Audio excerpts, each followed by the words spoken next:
Hello అండి, అందరికీ నమస్తే, గుడ్ మార్నింగ్. నేను మీ శ్రీనివాస్ని.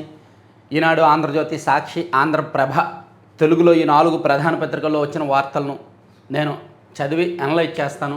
వీడియో చివరి వరకు చూడండి. ప్రతి ఒక్కరూ కూడా లైక్ చేయండి అండ్ షేర్ చేయండి. ప్రతి ఒక్కరూ లైక్ చేస్తే, షేర్ చేస్తే మన ఛానల్ ఎంతో కొంత గ్రోత్ అవుద్ది. ఎంతో కొంత 0.01% అయినా డైలీ గ్రోత్ ఉండాలి కదా. సో అందుకని నేను రోజు అడుగుతుంటాను, లైక్ చేయమని, షేర్ చేయమని.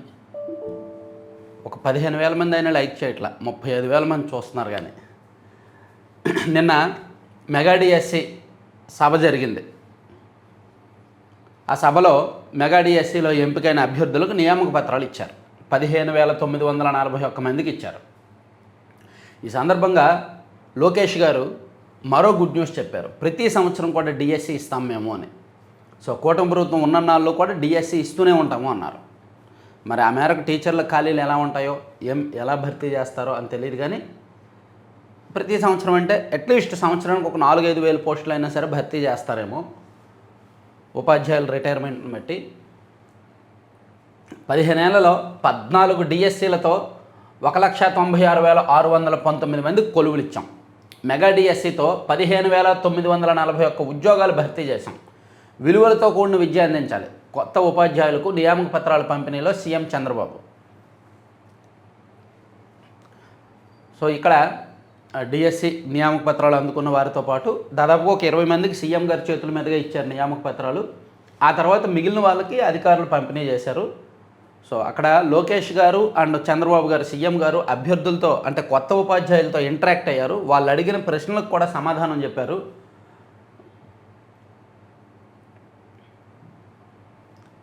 ఇదిగోండి. సో యువత ముఖాల్లో ఆనందం చూడాలనే డిఎస్సిపై తొలి సంతకం. అభ్యర్థుల ప్రశ్నలకు సీఎం చంద్రబాబు, మంత్రి లోకేష్, భాజపా రాష్ట్ర అధ్యక్షుడు మాధవ్ సమాధానాలు.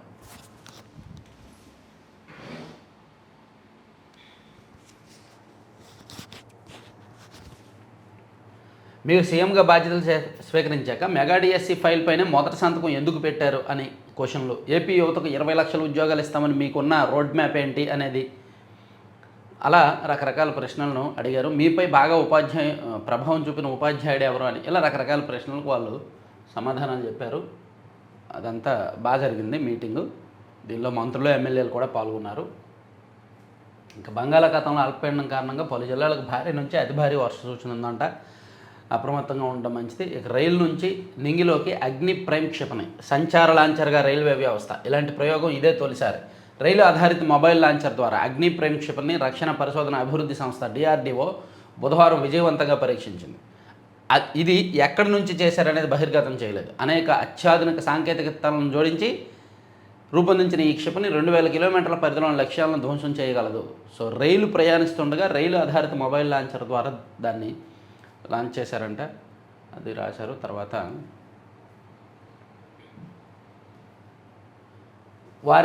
వారి రాజకీయ ముసుగు తీసి నేరస్తులుగా డీల్ చేస్తాం. ప్రజలకు అర్థమయ్యేలా అన్నీ చెబుతాం. కార్యకర్తలు, ఎమ్మెల్యేలు ఆగ్రహంతో ఉన్నారు. శాంతి భద్రతల కోసం ఎంతైనా చేస్తా. వైకాపా ప్రభుత్వం చేసినట్లు చేయను. తప్పు చేసిన వారిని శిక్షించడం ఖాయం. నేర ప్రవృత్తి ఉన్న రాజకీయ నేతల ముసుగులు తొలగిస్తాం. వారి నేరస్తులుగా డీల్ చేస్తాం. చట్టం ముందు నిలబెట్టి శిక్ష వేయిస్తాం అని సీఎం చంద్రబాబు గురువారం శాసనసభలో ప్రకటించారు.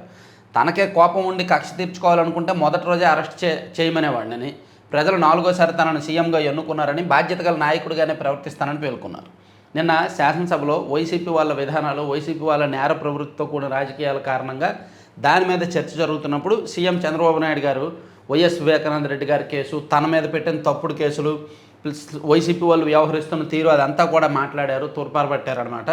అలాగే తనకు లీగల్ నోటీసులు ఇచ్చిన సిఐ శంకరయ్య గురించి కూడా ఆయన ప్రస్తావిస్తూ, ఆ సిఐకి ఎంత ధైర్యం ఉంటే లీగల్ నోటీసులు ఇస్తాడో, సో అతను వెనక ఎవరో రాజకీయ శక్తులు ఉన్నారు, వాళ్ళ ముసుగులు కూడా తొలగిస్తాము అని చెప్పారు. గుండెపోటు నుంచి గొడ్డల పోటుకు అని వివేకానంద రెడ్డి గారి కేసు గురించి కూడా చెప్పుకొచ్చారు. అప్పట్లో 2004కు ముందు తాను ముఖ్యమంత్రిగా ఉన్నప్పుడు తెలుగుదేశం పార్టీ ఎమ్మెల్యేలు తప్పులు చేసినా సరే అరెస్టులు చేయించాను. కర్నూలు జిల్లాలో బైరెడ్డి రాజశేఖర రెడ్డి అండ్ భూమా నాగిరెడ్డి లాంటి వాళ్ళని కూడా అరెస్ట్ చేయించాను. అలా ఏ నాయకుడైనా చేయగలరా? సొంత ఎమ్మెల్యేలు తప్పులు చేసినా సరే అరెస్ట్ చేయించడం అనేది అని కూడా చంద్రబాబు గారు గుర్తు చేశారన్నమాట.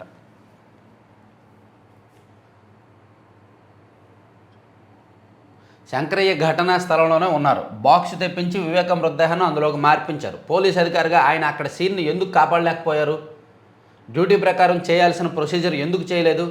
ఇప్పుడు క్రిమినల్స్తో కలిసిపోయి ముఖ్యమంత్రికే నోటీసులు పంపిస్తారా? ఎంత ధైర్యం అని ప్రశ్నించారు.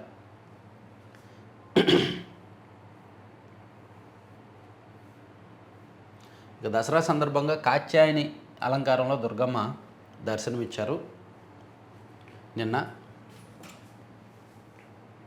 ఇక వేరే వార్తలకు వెళ్తే, పురాతన ప్రాజెక్టులకు కేటాయింపులు ఎలా వద్దంటారు? నాటి పాలకులకు ఒప్పందాలతోనే నిర్మాణం. విభజన చట్టాన్ని, నదీ వివాదాల చట్టాన్ని పరిగణలోకి తీసుకోవాలి. బ్రిజేష్ ట్రిబ్యునల్ ముందు ఏపీ వాదనలు. అక్టోబర్ 29 నాటికి విచారణ వాయిదా. బ్రిజేష్ కుమార్ ట్రిబ్యునల్ ఎదుట గురువారం కృష్ణా జలాల వివాదాలకు సంబంధించి ఆంధ్రప్రదేశ్ తుది వాదనలు వినిపించింది. చైర్మన్ జస్టిస్ బ్రిజేష్ కుమార్, సభ్యులు జస్టిస్ రామ్మోహన్ రెడ్డి, జస్టిస్ తాళపత్రల ఎదుట రాష్ట్ర సీనియర్ న్యాయవాది జైదీప్ గుప్తా వాదనలు వినిపించారు. పురాతన ప్రాజెక్టులకు కేటాయింపులు ఎలా వద్దంటారు? నాటి పాలకుల ఒప్పందాలతోనే నిర్మాణం అని. తెలంగాణ రాష్ట్రం 2014 ముందు విషయాలు మర్చిపోవాలంటోంది. ఉమ్మడి రాష్ట్రానికి ఉన్న 811 టీఎంసీలు పనిచేయాలని డిమాండ్ చేస్తోంది. 2014 రాష్ట్ర విభజన చట్టం నీటి కేటాయింపులకు రక్షణ కల్పించింది. బ్రిజేష్ ట్రైబ్యునల్ సైతం బచావ్ ట్రైబ్యునల్ కేటాయింపులను తిరగదోడలేదు, వాటి రక్షణ కల్పించింది. ఏ చట్టాన్ని తీసుకున్నా ఆ కేటాయింపులను తిరగదోడే పరిస్థితి లేదు అని. మొత్తం 811 టీఎంసీల్లో ఆంధ్రప్రదేశ్కి 512 టీఎంసీలు, తెలంగాణకు 299 టీఎంసీలు ఉంటే ఇప్పుడు తెలంగాణ ఏంటంటే 50-50 పంచమని డిమాండ్ చేస్తోంది కదా. సో కాబట్టి ఆ పాతది మళ్ళీ మార్చకూడదు, తిరగదోడకూడదు అనేది ఏపీ వాదన అన్నమాట. ఇక అగ్రపీఠాలపై అతివలు. తొలిసారి 20% కార్పొరేట్ కంపెనీలకు అధిపతులుగా మహిళలు. ఉద్యోగుల సంఖ్యలోనూ భారీ పెరుగుదల. అవతార్ సర్వేలో వెల్లడి. దేశంలోని కార్పొరేట్ సంస్థల్లో నాయకత్వ స్థానాల్లో ఉన్న మహిళల సంఖ్య పెరుగుతోంది. ప్రస్తుతం అది 20%కి చేరింది. కార్యాలయాల్లోనూ ఉద్యోగుల సంఖ్య గణనీయంగా పెరుగుతోంది. చెన్నైకి చెందిన అవతార్ అనే సంస్థ నిర్వహించిన సర్వేలో ఈ వివరాలు వెల్లడయ్యాయి. సో మహిళా సాధికారతకు నిదర్శనం. 35.7% మంది వారు. సర్వేలో పరిశీలించిన వారిలో 20% మంది కంపెనీలకు మహిళలే నాయకులుగా ఉన్నారని, ఈ స్థాయిలో వారి పాత్ర కనిపించడం తొలిసారి అని అవతార్ ప్రకటించింది. ఐటీ, పరిశోధన, ఆర్థిక వినియోగదారుల సేవలు అందించే జీసీసీ రంగంలో 22% మంది నాయకత్వం వస్తున్నారని చెప్పింది. సో మహిళలు తెలివిగా ఉంటారు, షార్ప్గా ఉంటారు, అన్ని విషయాల్లో కూడా మానసికంగా కూడా ధైర్యంగా ఉండగలరు కాస్త మనం ప్రోత్సహిస్తే. అందుకే మహిళల నిర్ణయాలు కూడా స్పీడ్గా ఉంటాయి అండ్ యాక్యురేట్గా ఉంటాయి. కొన్ని ఎమోషన్స్ ఉన్నప్పటికీ అవసరం మేరకు సరైన టైంలో నిర్ణయం తీసుకోగలరు తెలివిగా. అందుకని వాళ్ళకి అవకాశాలు ఇచ్చి చూడాలి.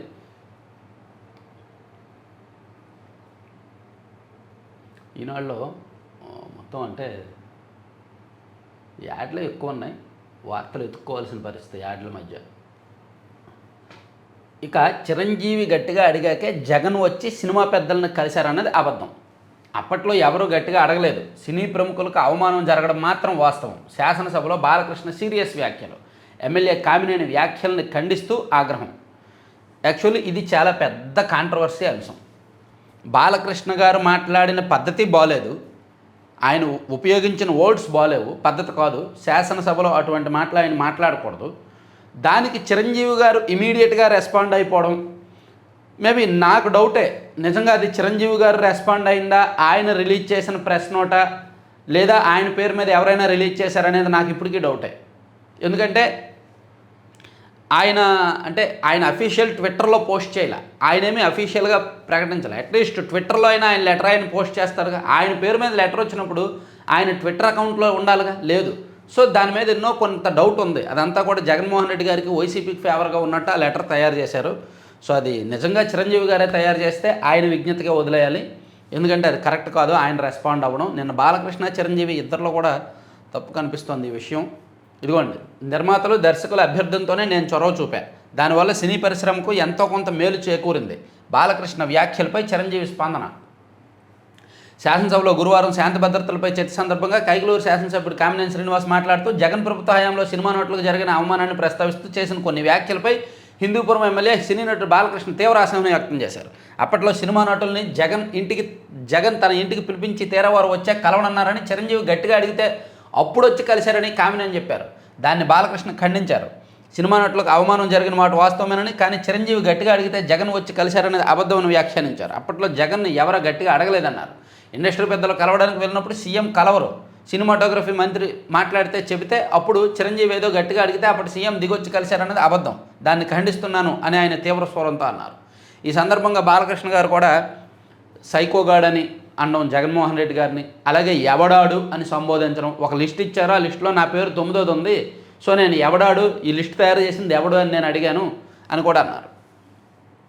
సో బాలకృష్ణ గారు మాట్లాడిన ఈ అంశం మీద శాసనసభలో తన ప్రస్తావన తన పేరు రావడంతో చిరంజీవి గారు ఒక లెటర్ రిలీజ్ చేశారు, ఒక ప్రకటన. అయితే ఆ లెటర్లో అథెంటికేషన్స్ నాకు డౌటే, ఎందుకంటే ఆ లెటర్ మీద ఎక్కడ చిరంజీవి గారు సంతకం లేదు. అట్లీస్ట్ చిరంజీవి గారి అఫీషియల్ సోషల్ మీడియా పేజీల్లో పోస్ట్ చేయలేదు. సో ఈ వివాదాన్ని బాలకృష్ణ గారు మాట్లాడిన మాటలో చిరంజీవి గారు దానికి కౌంటర్ ఇవ్వడాన్ని సాక్షి అంటే వైసీపీ వాళ్ళు తమకు అనుకూలంగా మార్చుకున్నారు. ఇదిగోండి, చిరు ఎవడు అని బాలకృష్ణ అన్నట్టుగా వీళ్ళు టీడీపీకి జనసేనకి ఒక పెద్ద అగాధం, కమ్మ సామాజిక వర్గానికి కాపు సామాజిక వర్గానికి ఒక పెద్ద గ్యాప్ వచ్చేలాగా దాన్ని మసాలా జోడించి మరీ రాశారు శాసనసభలో. అయితే ఇదే బాలకృష్ణ గారు శాసనసభలో జగన్మోహన్ రెడ్డి గారిని ఉద్దేశించి సైకోగాడు అన్నారు. అది తప్పుడు పదమే, అనకూడదు అలా. ఆ విషయాన్ని ఎక్కడా రాయలేదు వీళ్ళు సాక్షిలో. చిరంజీవి గారిని అక్కడ ఎవడు అనలా, ఇక్కడ లిస్టు తయారు చేశారు అని నాకు పంపించారు, ఎవడి లిస్టు తయారు చేశాడని నేను అడిగాను అంతే తప్ప చిరు ఎవడు అనే మాట ఆయన అనలేదు. ఆయన మాటలు కావాలంటే వినొచ్చు, కానీ దీన్ని వీళ్ళు మసాలా జోడించి వీళ్ళకి ఇది మంచి అవకాశం అనమాట. చిరంజీవి గారి ఫ్యాన్స్ని, జనసేన కార్యకర్తల్ని, కాపు సామాజిక వర్గాన్ని రెచ్చగొట్టి బాలకృష్ణ గారి మీదకి టీడీపీ మీదకి ఉసిగొల్పడానికి ఇది మంచి అవకాశాన్ని వీళ్ళు వాడుకున్నారు. అందుకే ఈ హెడ్డింగ్, మసాలా హెడ్డింగ్ పెట్టారు. చిరు ఎవడు, అసెంబ్లీ వేదికగా ఎమ్మెల్యే బాలకృష్ణ అనుచిత వ్యాఖ్యలు, పరిశ్రమ పెద్దలు మాజీ సీఎం జగన్ కలిసిన సందర్భంగా గట్టిగా ఎవడూ అడగలేదంటూ చిరంజీవిని ఉద్దేశించి వ్యాఖ్య, గట్టిగా ఎవడూ అడగలేదు అన్నారు.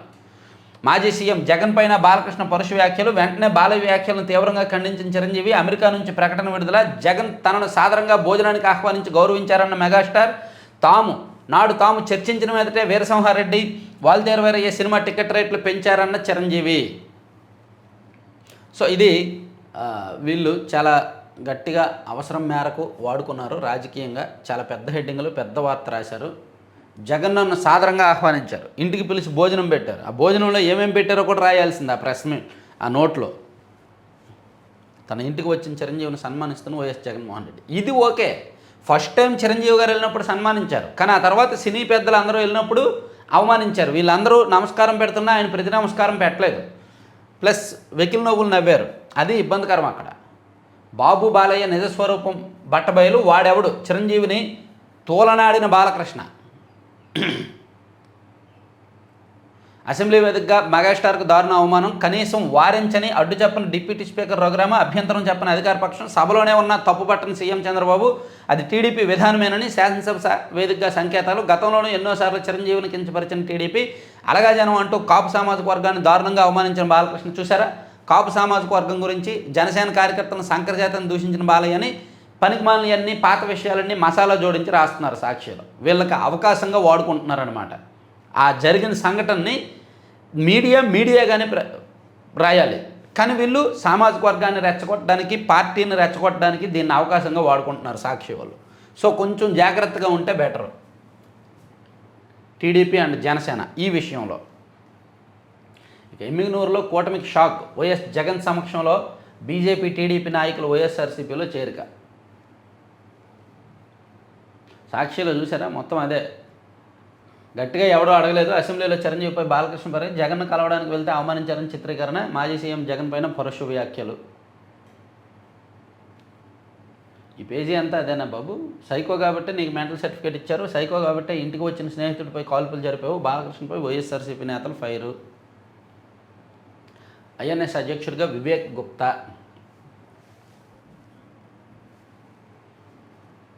అల్పపీడనం 27కు వాయుగుండం, 15 తర్వాత విద్యుత్ ఉద్యోగులు నిరవధిక సమ్మె. వీళ్ళు కూడా వార్తలు తక్కువ, యాడ్లు ఎక్కువ ఉన్నాయమ్మా.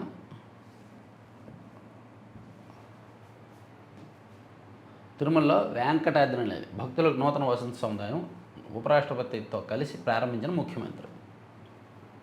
కూటమి కళ్ళు 2029 నాటికి ఫినిష్. సీఎం చంద్రబాబుపై మాజీ మంత్రి ఒడ్డే శోభనాద్రేశ్వరరావు ధ్వజం. పాపం వీళ్ళని మీడియా మర్చిపోకుండా అప్పుడప్పుడు వచ్చి ఏదో ఒకటి మాట్లాడుతూ ఉంటారు వీళ్ళు.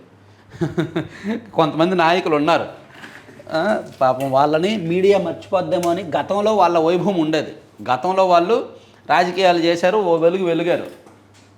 ఎన్టీఆర్ గారు ఉన్నప్పుడు, అంతకుముందు రాజశేఖర రెడ్డి గారు, చంద్రబాబు గారు ఉన్నప్పుడు వాళ్ళని ఎక్కడ జనం మర్చిపోతారని ఉండవల్లి అరుణ్ కుమార్ గారు, హర్ష కుమార్ గారు, ఇదిగో ఇటువంటి మేధావులు వీళ్ళందరూ వారానికి ఒకసారో నెలకోసారో వచ్చి ప్రెస్ మీట్లు పెట్టి ఇప్పుడు లైవ్లో ఉన్న వాళ్ళని తిట్టిపోతారనమాట. లేకపోతే వీళ్ళని జనం మర్చిపోతారని భయం. రాష్ట్రంలో కుట్ర కుతంత్రాల పాలన. మాజీ మంత్రి మేరుగు నాగార్జున ధ్వజం. కూటమి బాధితులు డిజిటల్ బుక్లో నమోదు చేయాలి. కన్నబాబు. సిఐడి పోలీసులు చిత్రహింసలు పెట్టారు. న్యాయమూర్తికి ఫిర్యాదు చేసిన సోషల్ మీడియా యాక్టివిస్ట్ భార్గవ. భోజనం మెక్కి లారీలతో తొక్కించి భోజనం డబ్బులు అడిగినందుకు ఓ డ్రైవర్ హోటల్ యజమానితో పాటు మరో వ్యక్తిపై లారీ ఎక్కించి హతమార్చాడు.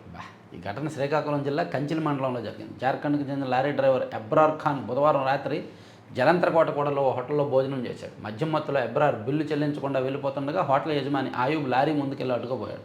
కానీ ఎబ్రార్ లారీని అతనిపై ఎక్కించేసి హతమార్చాడు. ఊర్నాయన. జమ్మూ కాశ్మీర్లో బాపట్ల సైనికులు తలలో దూసుకెళ్లిన బుల్లెట్. సైనికుల అంచనాలతో స్వగ్రామంలో అంత్యక్రియలు. మత్తులో తల్లిని హత్య చేసిన తనయుడు. ఓకే, ఇవన్నీ సాక్షుల అంశాలు పక్కన పెడదాం. ఆంధ్రజ్యోతిలో ఈ అంశాన్ని బాలకృష్ణ చిరంజీవికి సంబంధించిన అంశాన్ని ఆంధ్రజ్యోతిలో లోపల రాశారు. అంటే వీళ్ళు ఉన్నదన్నట్టు ప్రజెంట్ చేశారులే.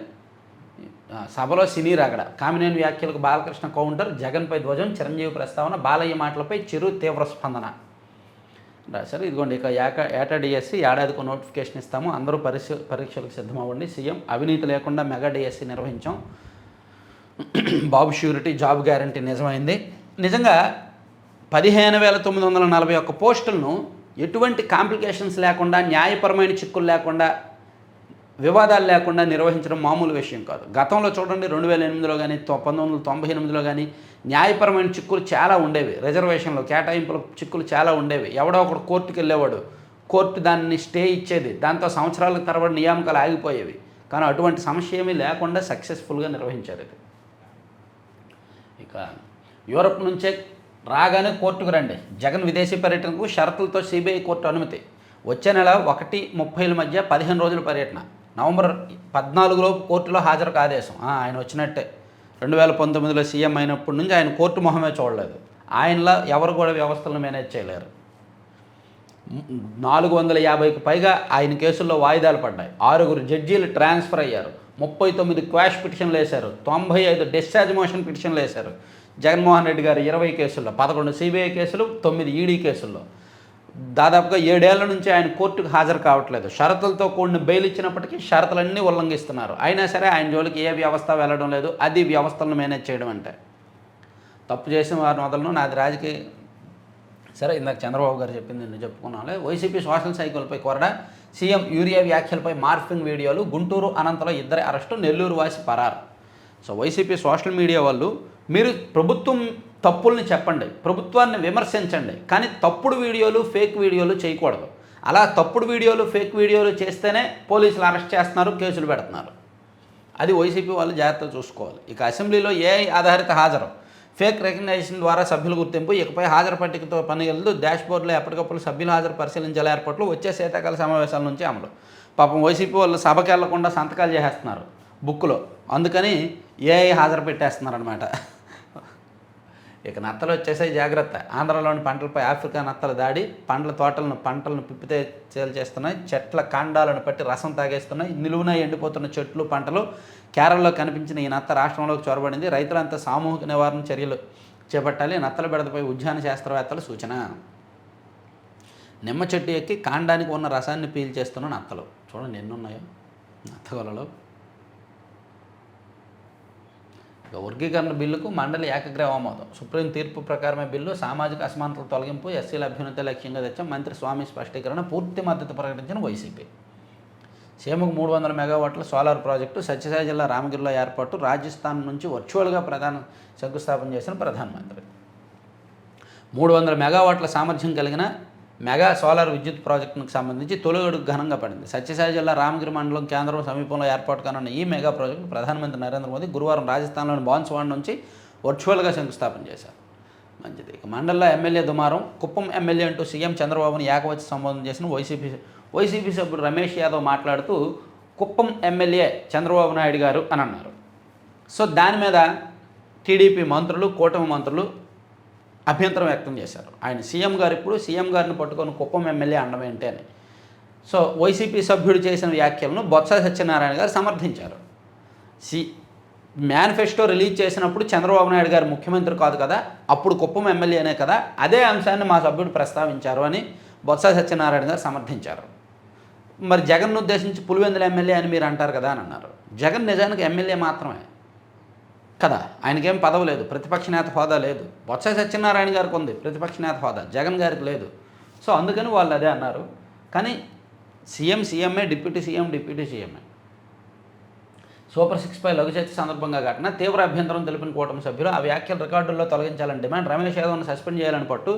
ఆనాటి ఎమ్మెల్యే అని అన్నారని బొత్స కవరింగు. అధికార విపక్ష సభ్యుల మధ్య మాటల యుద్ధం. వైసీపీ సభ్యుడి వ్యాఖ్యలు అభ్యంతరకరమే. చైర్మన్ గారు శాసనమండలి చైర్మన్ గారు పార్టీ పరంగా వైసీపీ, కానీ ఆయన చాలా మెచ్యూర్డ్గా చాలా జాగ్రత్తగా సభ నిర్వహిస్తున్నారు కొయ్య మోషన్ రాజు గారు. ఆ విషయం ఎందుకంటే శాసనసభ కంటే శాసన మండలిలో వివాదాలు ఎక్కువ జరుగుతున్నాయి, వివాదాస్పద వ్యాఖ్యలు ఎక్కువ జరుగుతున్నాయి, వాగ్వాదాలు ఎక్కువ జరుగుతున్నాయి. చాలా జాగ్రత్తగా ఆయన సభ నిర్వహిస్తున్నారని చెప్పుకోవచ్చు.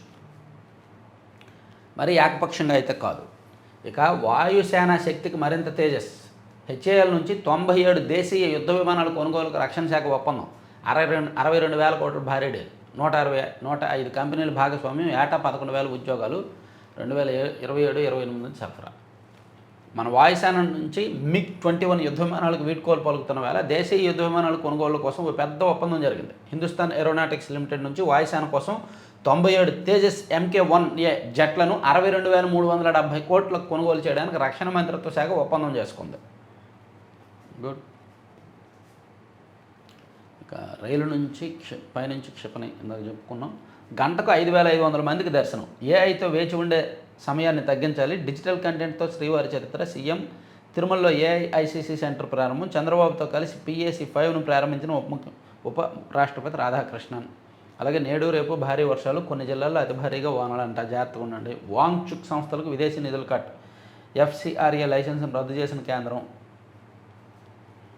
సేమ్ మన దగ్గర RDT రూరల్ డెవలప్మెంట్ ట్రస్ట్కి ఎలాగైతే విదేశీ విరాళాల చట్టం ప్రకారం కట్ చేశారో సేమ్ ఈ వాంగ్చుక్ సంస్థకు కూడా కట్ చేశారు. ఇక వైసీపీ వీర విధేయుడికి ఆర్థికంలో అందలం.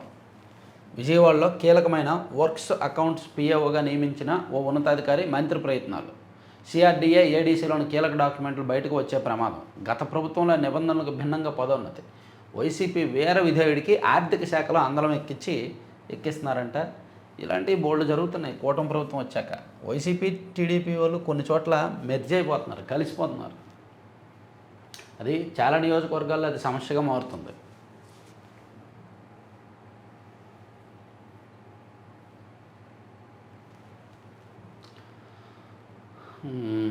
దీనిలో లేదులే, తీసేయచ్చు.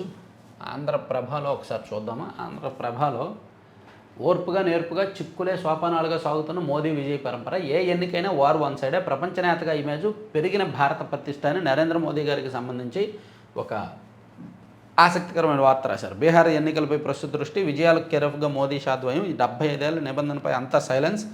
రాజకీయ చతురత్వం అందరినీ పెంపిస్తున్న మోడీ దేశంలో ఎదురులేని నేతగా, ప్రపంచ దేశాల్లో బలమైన నేతగా గుర్తింపు. సో నరేంద్ర మోదీ గారి గురించి ఒక ఫేవర్ వార్త రాస్తూ ఏటా DSA అనే విమర్శిస్తూ వేదికపై చంద్రబాబు ముందు మోకాలపై కూర్చొని ఆయనతో మాట్లాడుతున్న లోకేష్ గారిని ఒక మంచి ఫోటో, ఆసక్తికరమైన ఫోటో వేశారండి.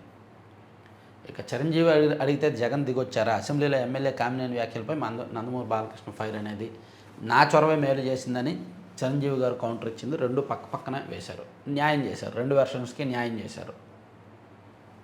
ఇక అసెంబ్లీకి అదనపు భవనాలు ప్రారంభం.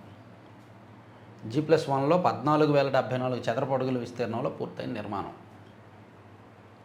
నా ఫోటోలతో AI వీడియోలు. ఢిల్లీ హైకోర్టులో హీరో నాగార్జున పిటిషన్. నా హక్కులకు భంగం కలిగిస్తున్నారు, మార్ఫింగ్ చేసి ప్రతిష్ఠ దిగజారుస్తున్నారు, నా హ్యాష్ ట్యాగ్తో మార్కెటింగ్ చేస్తున్నారు, చర్యలు తీసుకోండి. రక్షణ కల్పిస్తూ ఆదేశాలు ఇస్తామన్న న్యాయమూర్తి. ఓకే. ఈడీ విచారణకు జగపతి బాబు. సాహితీ ఇన్ఫ్రా కేసులో కీలక మలుపు. హాజరైన సినీ నటుడు. పారితోషికం వివరాల సేకరణ, భారీగా నగదు బదిలీ జరిగిన ఆధారాలు, 4 గంటల పాటు విచారణ. సాహితీ ఇన్ఫ్రా కేసులో ఆయన మార్కెటింగ్ అంటే యాడ్లు చేశారు ఆ సాహితీ ఇన్ఫ్రాకి, కాబట్టి ఆయనకు భారీగా నిధులు ముట్టాయనేది ఆరోపణ ఉంది. కాబట్టి ఆయన్ను నిన్న ఈడీ విచారించింది. గతంలో మహేష్ బాబు గారిని కూడా సూర్య డెవలపర్స్ వాళ్ళ యాడ్ చేశారని మహేష్ బాబు గారిని కూడా అలాగే ఈడీ పిలిచింది, నోటీసులు ఇచ్చింది. ఇక మెట్రో టేక్ ఓవర్. తెలంగాణ ప్రభుత్వం చేతికి హైదరాబాద్ మెట్రో. ఈక్విటీ పరిహారంగా 2,000 కోట్ల చెల్లింపునకు ఒప్పందం. 13,000 కోట్ల అప్పులను బదలాయించేందుకు అంగీకారం. CM Revanth LNT metro CMD SN Subrahmanyan మధ్య కుదిరిన అవగాహన. ఇక రాష్ట్రంలో అక్రమ కట్టడాల క్రమబద్ధీకరణ, జీపీఎస్ పునరుద్ధరణ ఓకే. నాలా స్థానే ఈడీసీకి గ్రీన్ సిగ్నల్ అని మరో వార్త రాశారండి.